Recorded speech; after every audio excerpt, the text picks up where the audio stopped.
नमस्कार, आप देख रहे हैं अभिव्यक्ति इंडिया न्यूज़। इस समय मौजूद हैं उत्तर प्रदेश के गाज़ीपुर जनपद में। नगर पालिका चुनाव की सरगर्मियाँ अब धीरे-धीरे तेज़ हो गई। कई प्रत्याशी अब सामने आ रहे हैं चुनाव लड़ने के लिए। कोई की जनरल सीट हुई, कोई की ओबीसी, कोई की एससी, तमाम ऐसी सीटें हैं जिसका समीकरण अब बदल गया है। लेकिन हम मौजूद हैं उत्तर प्रदेश के गाज़ीपुर जनपद के गंगीपुर नगर पंचायत में हम मौजूद हैं। आज हमारे बीच जो वर्तमान के चेयरमैन हैं, उनके पति आज हमारे बीच मौजूद हैं। आज इनसे हम जानने की कोशिश करेंगे कि अब की क्या माहौल है और किन मुद्दे को लेके आप जनता के बीच जा रहे हैं? अब की बार आप पे जनता क्यों विश्वास करे? स्वागत। देखिए, 5 साल का जो कार्यकाल रहा, वो बहुत कठिन कार्यकाल रहा। उसमें कोरोना जैसी महामारी भी आई और सरकार ने जो राज वित्त का आवंटन और भी जो तमाम योजनाओं में पैसा आता था, कोरोना महामारी की वजह से बहुत सारे पैसों पर ब्रेक लग गया। राज वित्त का आवंटन भी कम हो गया। इसके बाद भी हम लोग मेहनत करके, प्रयास करके नगर को नगर में बहुत सारा विकास कराया गया और जो नगर में सबसे बड़ा जो विकास हुआ, वो ये कि एनएच 29 के दोनों किनारे नाले का निर्माण किया गया और यहाँ बरसात के दिनों में बहुत परेशानियाँ होती थी लोगों को, यहाँ के व्यापारियों को परेशानियाँ इतनी होती थी कि बरसात के दिनों में नाला न होने के कारण लोगों के दुकानों में और घरों में पानी जाता था। तो हम लोगों ने इस चुनौती को स्वीकार किया और शासन प्रशासन में जा कर के जंगीपुर में नाला स्वीकृति कराया और जो आपको दिखेगा भी कि वो एक बहुत बड़ी योजना थी, बड़ा काम था, उसको पूरा किया गया। उसके साथ-साथ नगर पंचायत जंगीपुर में राम जानकी पोखरा है, जो वर्षों से बहुत उपेक्षित था। एक तरह से कहिए तो वो बिल्कुल एक गढ़ही और नाले का रूप ले चुका था। मगर आज की स्थिति में आप देखेंगे तो वहाँ एक बूँद भी गंदा पानी नहीं जाता है और सुंदरीकरण का काम अभी चल भी रहा है, बहुत सारा काम हुआ है। वो एक ऐतिहासिक काम हुआ है जंगीपुर का और तमाम रोड बने, नाले बने, शौचालय बना, तमाम जल निकासी की तमाम जो जल निकासी की समस्या थी, उस पर भी काम किया गया। पानी पेयजल की समस्या थी यहाँ के लोगों में, उसकी भी पाइपलाइन बिछा कर के गाँव-गाँव, मोहल्ले तक पानी की सप्लाई की गई। तो ये सब चीज़ें हैं और जो सबसे बड़ी बात ये रही कि हम लोग आम जनता की तरह से, भले लोगों ने चेयरमैन बनाया था, मगर हम लोग जनता के बीच में रहे 5 साल और चाहे कोरोना महामारी हो, चाहे जो भी समस्याएँ आई हों, देश प्रदेश या जंगीपुर के ऊपर, सदैव हम लोग उसमें बढ़ चढ़ के हम लोग रहे, लोगों की समस्याओं को हम लोगों ने दूर किया और पूरे 5 साल जनता के कदम से कदम मिला के हम लोग चलते रहे। आपको कहा जाता है ज़मीनी लोगों से मिलते-जुलते रहते हैं, तमाम आपकी बड़ी तारीफ़ें सुनी जाती हैं। लेकिन अगर विकास की बात किया जाए तो ऐसे कौन से 5 विकास हैं जो आपने प्रमुखता से किए और उससे जनता को लाभ हुआ? जी देखिए, जो सबसे बड़ा जो मैंने बताया कि जो जंगीपुर में इतिहास गवाह है, बहुत सारे लोग आए, कई बार चुनाव हुआ, मगर कोई भी जंगीपुर में मेन सड़क के किनारे नाले का निर्माण नहीं कर पाया। वो काम मैंने करके दिखाया। राम जानकी पोखरे का जो सुंदरीकरण है, वो बहुत बड़ा काम था। वो जो हमारा जो पोखरा था एक तरह से समझिए कि वो नष्ट हो रहा था। तो हम लोग आकर के उस पे पैसा मँगा करके काफ़ी काम किया गया और आज वो एक ऐतिहासिक पोखरे के रूप में लोगों को नज़र आएगा।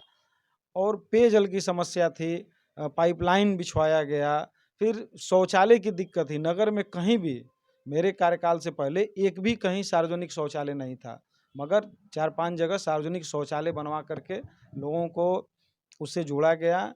काफ़ी सहूलियत हुआ। तमाम रोडों को भी हमने बनाया, जो रोड कभी नहीं बना उस रोड को हम लोग बनवाए और इसके साथ-साथ ये विकास के साथ-साथ हम लोग चूँकि ज़मीन से जुड़े हुए हैं, तो जंगीपुर में जितने भी ऐसे गरीब थे, विधवा, विकलांग और वृद्धा, ऐसे लोगों के लिए हम लोगों ने काम किया और प्रयास करके जो भी विधवा हैं, उनको पारिवारिक लाभ, विधवा पेंशन का लाभ, दिव्यांग पेंशन का लाभ, किसान पेंशन का लाभ, ये सब चीज़ों के लिए हम लोग चलते रहे, लड़ते रहे और ये सब चीज़ें हम लोग कराए। तो अगर अब आप चुनाव जीतते हैं, जनता के बीच जा रहे हैं, क्या रिस्पॉन्स मिल रहा है?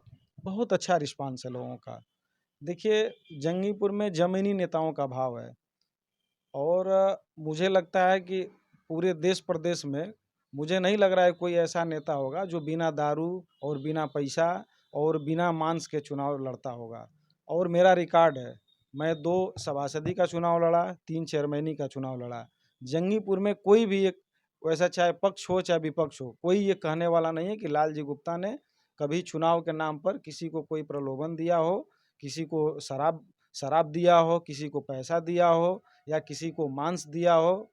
तो ये सब चीज़ों से हम लोग काफ़ी दूरी बनाए, हम लोग चुनाव लड़े और समाज में जो बुराइयां हैं उसके खिलाफ हम लोग लड़े। मतलब लोगों को हम लोगों ने जागरूक किया कि नहीं, आप शराब पियेंगे, आज तो चुनाव लड़ने वाले आपको शराब दे देंगे, मगर फिर जब आदी हो जाएंगे तो आप अपने घर का गहना खेत बेचेंगे, तब जाके आपको शराब मिलेगा। तो ये सब चीज़ें ठीक नहीं, इसके लिए हम लोग बार बार समय समय पर जनता को हम लोग जागरूक भी करते रहे। तो यही हम लोगों का मुद्दा है कि हम लोग ज़मीन से जुड़े हैं और ज़मीन पर रह के ही हम लोग काम किए हैं। बाकी लोग तो भाई यहाँ करोड़ों-करोड़ों खर्च करने वाले हैं, लोग पानी की तरह पैसा बहवा रहे हैं, मगर हम लोग एकदम आम आदमी की तरह से चुनाव हम लोग लड़ रहे हैं। देखिए दोस्तों, इनका कहना है कि आम आदमी की तरह ये हो के चुनाव लड़ रहे हैं, ना तो दारू ना मुर्गा। आमतौर पर यूपी के चुनाव में ये सब बहुत ही प्रचलित है। कहा जाए लोकसभा का क्या चुनाव हो, विधानसभा का हो, नगर पालिका का हो, ग्राम प्रधान का और बीडीसी की में तो पूछना ही नहीं कि मुर्गा दारू तो एक आम उत्तर प्रदेश में हो गया। लेकिन इनका ये कहना है कि ये सबसे हम दूर होके लोगों को जागरूक करते हैं, महिलाओं से मिलते हैं, उनसे ये कहते हैं कि इससे पुरुषों को बचाया जाए, जो भी पी पा के आएंगे मारपीट करेंगे, इससे हिंसा बढ़ेगी। जी, जी, बिल्कुल। देखिए, इसके लिए हम लोग एक अभियान छेड़ रखे हैं। हम लोग जो अगर कोई गरीब का बच्चा गुटखा भी खाता है, तो उसको भी हम लोग टोकते हैं कि भाई गरीब आदमी हो, आप ₹1 गुटखा खा करके पूरा जीवन क्यों बर्बाद कर रहे हो? लोगों को जागरूक किया जाता है कि आप शराब पिएँगे, तो जब शराब आप पिएँगे तो अपना सम्मान भी उसके साथ खो देंगे, पैसा भी आपका जाएगा। जो आपके बच्चे हैं, आप अपना पैसा तो शराब पीने में लगा देंगे, आपके बच्चे पढ़ाई से वंचित रह जाएँगे, आपका विकास नहीं हो पाएगा। इन सब चीज़ों को लेकर हम लोग समाज को हमेशा जागरूक करते रहे हैं। और कहा जाए कि आज के दौर की बात किया जाए तो समाज में भी तमाम जाति धर्म ऐसे भी लोग आपस में मतभेद देखने के लिए मिल रहा है। तमाम पार्टियां हैं, मतलब अलग अलग राजनीतिक दल हैं, सबकी अलग विचारधाराएं हैं। लेकिन आप निर्दल के तौर पे चुनाव लड़े और ऐतिहासिक जीत हासिल की, लेकिन आपको सभी धर्मों का वोट मिलता है। नहीं, आप नहीं, बिल्कुल, बिल्कुल। देखिए, अ, सबसे बड़ी बात ये है कि आज के समय में बिना पैसा दिए हुए और मैं पिछले बार लगभग 950 वोटों से चुनाव जीता था। और हम लोग देखिए राजनीतिक कम है, हम लोग समाजसेवी ज़्यादा हैं। हम लोग राजनीति में जो साम, दाम, दंड, भेद ये सब नीतियाँ लोग अपनाते हैं या लोग कहते हैं कि ये राजनीति के हिस्से हैं, मैं बिल्कुल इसको नहीं मानता। मैं मानता हूँ कि अगर मैं ईमानदार हूँ और अगर मैं सही हूँ, तो निश्चित रूप से ईश्वर हमारी मदद करेंगे और मैं चुनाव जीतने और हारने के लिए चुनाव नहीं लड़ता हूँ। मैं तो अपना कर्म करता हूँ, जनता की जो मर्ज़ी होगा, जनता जो फैसला लेना होगा वो लेगी। वो हम लोगों को पूरी तरह से स्वीकार है। तो देखिए दोस्तों, अब चुनाव की सरगर्मियाँ तेज़ हो गई, तो आज हमारी चुनावी चर्चा भी हमें करना है। तो आज जो वर्तमान चेयरमैन जो हैं, उनके पति आज हमारे बीच मौजूद थे, हमने बातचीत किया। उन्होंने बताया कि जाति धर्म है, उससे उठ के तमाम धर्मों के लोग हमें वोट देते हैं और सबसे ज़्यादा ये इन्होंने खुल के बात की कि मुर्गा दारू से परहेज़ करते हैं हमें। तो रोड को लेके आपने भी बहुत कार्य किया होगा, लेकिन कुछ ऐसी रोडें हैं नहीं बन पाई, लोगों की शिकायत रहती है, उस पे क्या कहना है आपका? देखिए, समस्याएँ बहुत हैं और मैं क्या, अगर हमारे बाद 2, 4, 10 भी चुनाव हो जाएगा, तो समस्याएँ कभी ख़त्म होने वाली नहीं हैं। तो समस्याएँ तो रहेंगी और हमारा काम है उन समस्याओं का समाधान करना। धीरे-धीरे, धीरे-धीरे सभी समस्याओं का समाधान कर लिया जाएगा। बाकी कुछ सड़कें रहीं जिनको बनवाया गया पैसे के अभाव में, आगे जाके थोड़ा-सा काम रुक भी गया। मगर निश्चित रूप से अगर चुनाव हम लोग जीतते हैं, तो वो काम हम लोग करेंगे। वो सारा जो भी काम बाकी है, सब पूरा हो जाएगा। तो मतलब जो भी मूलभूत सुविधाएँ आपने पहुँचा दी, रोड की थोड़ी बहुत दिक्कत सामने आ रही है, वो भी आप अगली बार चुनाव जीतते हैं उसके बाद दूर कर ली नहीं, जाएगी। नहीं, बिल्कुल, बिल्कुल। देखिए, जो नगर की जो सबसे बड़ी समस्या है, वो पानी निकासी की समस्या है।